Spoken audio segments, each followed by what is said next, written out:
Hi, everybody. Matt Bernier, joined by DRS National Handicapper Mike Watchmaker, taking a look at this weekend's Weekend Warrior for Saturday, April the 14th. Kentucky Derby preps as well as Grade 1 action coast to coast. Let's start off at Keeneland, Mike.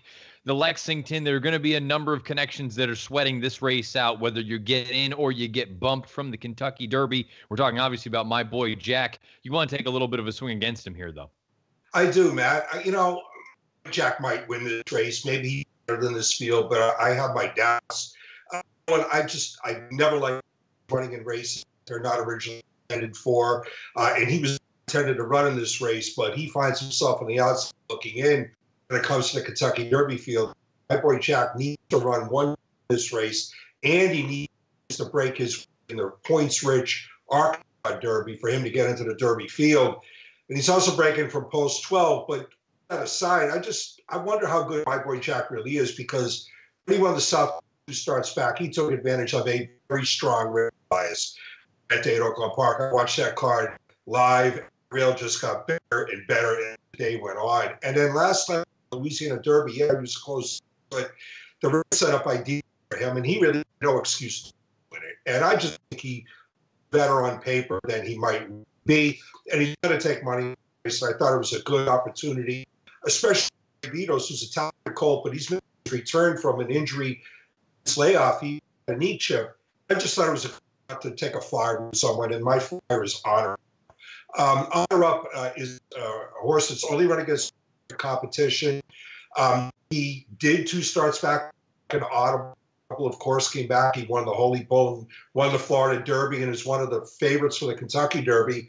And yes, Audible has improved dramatically since the day he beat Honor Up. But then Honor Up came back and won his next start by almost 12 lengths. But, I like him for that reason, but I also like him because he's very reminiscent to me in terms of his profile of Hofburg, who I liked in the Florida Derby, and that he's a horse trained by Hall of Famer Bill Mott, who's running in a stakes race off a big maiden win. And that's something that Mott rarely does. And I pay attention when he does it. And it almost worked with Hofburg, and I think it might work with Honor Up in this spot. The lone Grade 1 of the day at Keeneland on Saturday is the Jenny Wiley, and this is about as good a field as you're going to find for a stakes race in April. Top to bottom, there's quality. You're going to go with Donna Bruja.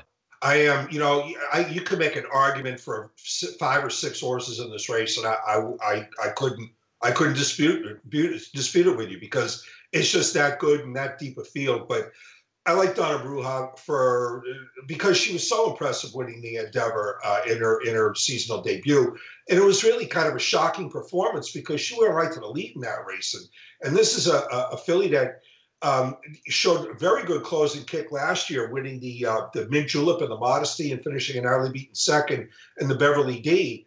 And it just shows me how good she is, that, she's a filly with a big closing kick, but then she can go to the front and absolutely crush, as good of an opponent as like Coronel, which she did in the Endeavor.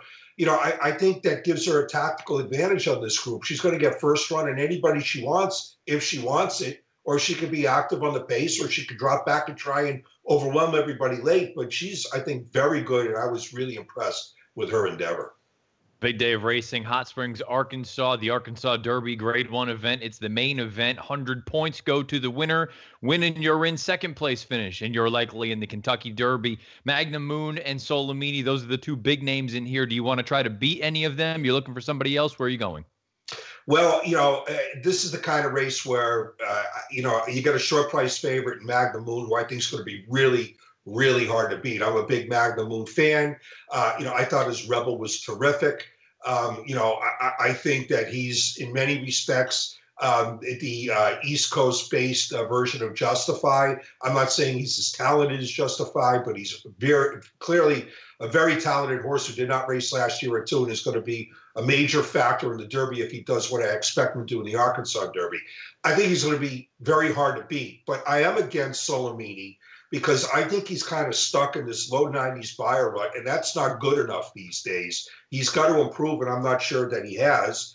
I'm against Combatant, who I thought had no excuse not to get second money from Solomini in the Rebel, and he's just a nibbler. To me, much the other horse in this race is Quip. I didn't originally like Quip's race in the Tampa Bay Derby. I just thought it was another prep, not the strongest one we saw. It was an okay effort on his part. He did take a significant step forward, buyer figure wise, in his 3-year-old debut to win the Tampa Bay Derby, and that's much to his credit. But I didn't think it was much of a race. But that race took on a whole new look after what happened last week. And Vito Rosso was up the track in the Tampa Bay Derby.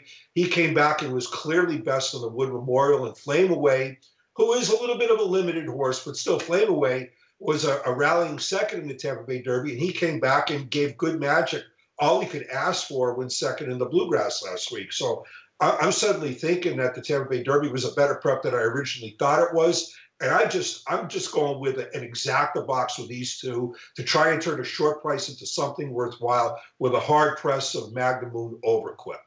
We'll find out what happens. Big day of racing in Kentucky, big day of racing in Arkansas. You can find the entire Weekend Warrior right up on DRF.com. Mike, great stuff as always. We'll talk again next week.